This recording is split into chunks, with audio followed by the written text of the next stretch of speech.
Hello, welcome to section 1, You Create Pain.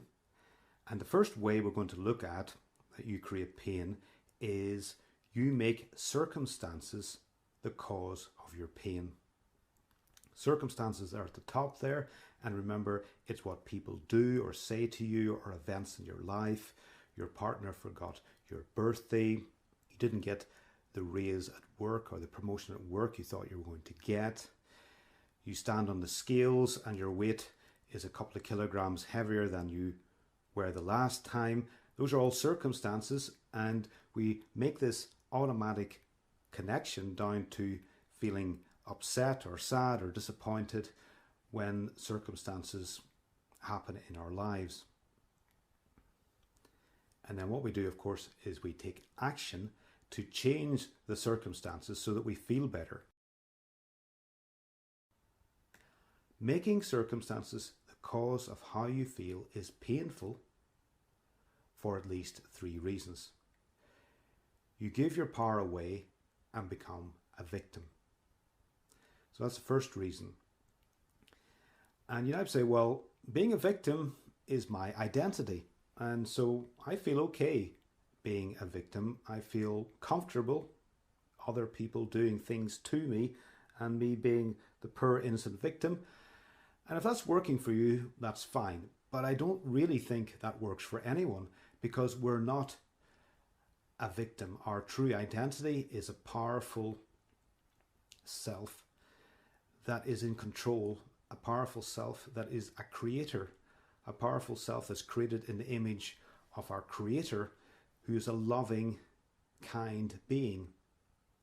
And therefore, when we give our power away to other circumstances, and we become a victim of what other people say or do, and we're playing that role of being a victim, it doesn't feel good. It's extremely painful because we're disconnecting to our true self. The second reason is blaming people for how you feel is an attack. So if other people are seen as the cause of my feelings, I'm going to blame them for that, and that's really an attack. I'm saying, until they opened their mouth and said blah, blah, blah, I was feeling wonderful, and now you're the cause of my hurt. You told a lie about me, and now I'm devastated. And we go on and on and on, attacking other people and saying, you're the cause of how I feel.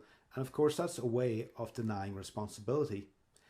Because if we're the cause of how we feel, and we're responsible for how we feel, then making someone else the cause is an attack. And we don't really feel good making an attack. We don't feel good deep down attacking someone else. We think we don't feel good because of what the other person is doing and what the other person is saying, but we really don't feel good because we're attacking them and blaming them and making them the cause of how we feel. And number 3 is you can't control circumstances. You can't control what people are going to say, what people are going to do. You can't control the weather. You can't control a lot of things, even sometimes what happens to your money. And if we're wandering around living our everyday lives in fear of circumstances in our lives changing, circumstances in our lives causing us to feel a certain way, and we can't control them, that's extremely painful. We're going to be frightened and scared. We're going to have a level of anxiety that's there nearly all the time because we can't control what happens to us. And if what happens to us is the cause of how we feel, then we're extremely vulnerable. We're a victim. We can't control what goes on. So we can't really ever be at peace. Now, I did a survey, and part of that survey was asking the question, why are you in pain? And these are 3 responses I got. I'll read through all 3 of them and we'll just look at what's really going on there. Feeling uncomfortable around my husband on an evening when he's been drinking. Feelings of hurt and betrayal over the last will of my father, which was done by my sister and brother behind my back. I'm discontented with my job. So going to the first one again, So it's clear here we're a victim of circumstances. Our husband or our partner is doing something we don't like. They might be drinking, spending a lot of time on the computer, looking at their mobile phone. They might be watching sport on TV. They may be working and not even there. And so we're saying, I'm a victim of circumstances and I'm not powerful enough to be totally happy and relaxed when my partner's doing something I don't want. We're definitely giving our power away. And you say, well, I would feel uncomfortable if my partner was over drinking or doing something else. I'm not saying you wouldn't. I'm not saying your experience might be exactly the same as these people here. I'm just trying to point out the cost to you, your true self, the cost to what's really happening inside yourself of making circumstances the cause of how you feel. Now, this one about feeling hurt and betrayed over a will that was done by your sister and brother. They probably changed your father's will or helped him create it without your knowledge. And you might say, well, again, I would feel hurt if that happened to me.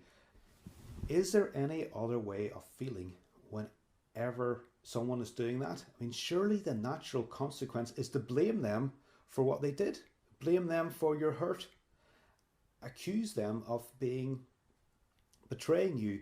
And of course, that's an attack on them.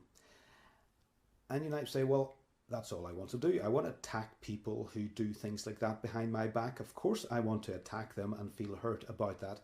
And then I would say to you, okay, you're probably not ready for this course yet, because if you want to continue to do that and pretend that that is okay for you and that you feel okay doing that, and that works for you, well, let's do that for a while longer and then come back to the course when you got really fed up with blaming other people for how you feel, and then we can do some work together.